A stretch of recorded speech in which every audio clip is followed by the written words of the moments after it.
اللہ کے محبوب علیہ الصلوۃ والسلام نے ایک بڑی خوبصورت بات ارشاد فرمائی، ذرا سنیے اور اس کا لطف لیجئے، اور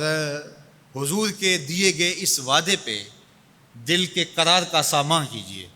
اللہ کے محبوب علیہ السلام نے ارشاد فرمایا کہ من یکفل لی اللہ یسأل الناس شیئا، جو شخص مجھے اس بات کی ضمانت دے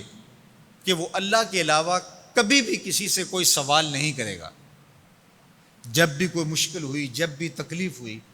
تو وہ سوال مالک کی دہلیز پہ کرے گا، وہ مصلی بچھائے گا اور رب سے کہے گا میرا مسئلہ یہ ہے۔ جو شخص مجھے یہ ضمانت دے کہ وہ اللہ کی دہلیز پہ اپنے سوال رکھے گا، اللہ کے علاوہ کسی سے نہیں کہے گا، اللہ کے محبوب فرماتے ہیں اتکفل لہ بالجنہ، میں اس کو جنت کی ضمانت دیتا ہوں۔ اور یہ روایت حضرت ثوبان رضی اللہ تعالی عنہ سے مروی ہے۔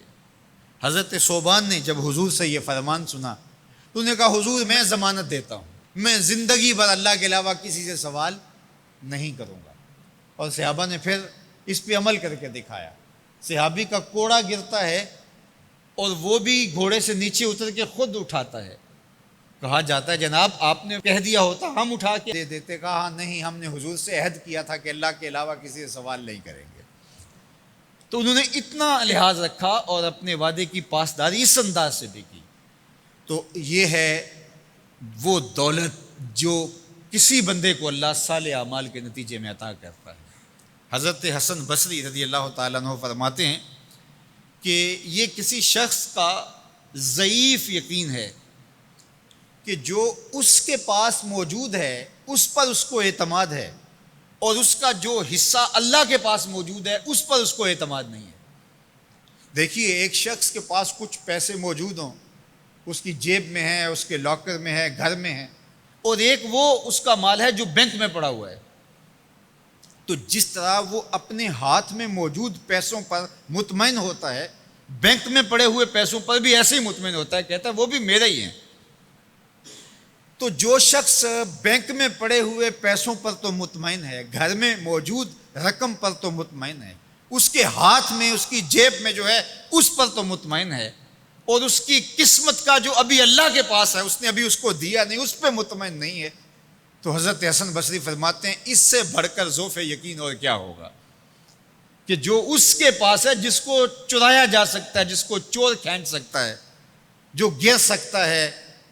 جو چھینا جا سکتا ہے، اس پہ تو یقین کر رہا ہے کہ یہ میرا ہے، اور جو اس کا حصہ اللہ کے ہاں ہے اس پہ یقین نہیں کر رہا، تو کہا کہ اس سے بڑھ کر پھر اور ذوف کیا ہو سکتا ہے۔ اس لیے اپنی زندگی میں قناعت کا نور رکھنے والے ہی مطمئن زندگی گزارتے ہیں۔ ابن جوزی نے کہا تھا کہ جس شخص کی زندگی میں قناعت آ گئی اس کی زندگی مطمئن ہو گئی،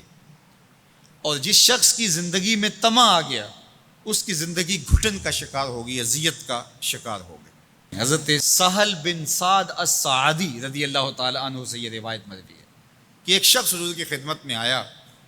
اور اس نے حضور سے ایک عجیب سوال کیا۔ اس نے کہا حضور مجھے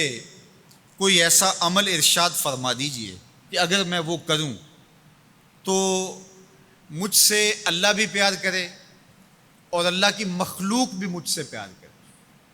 ایک عمل ایسا بتا دیجئے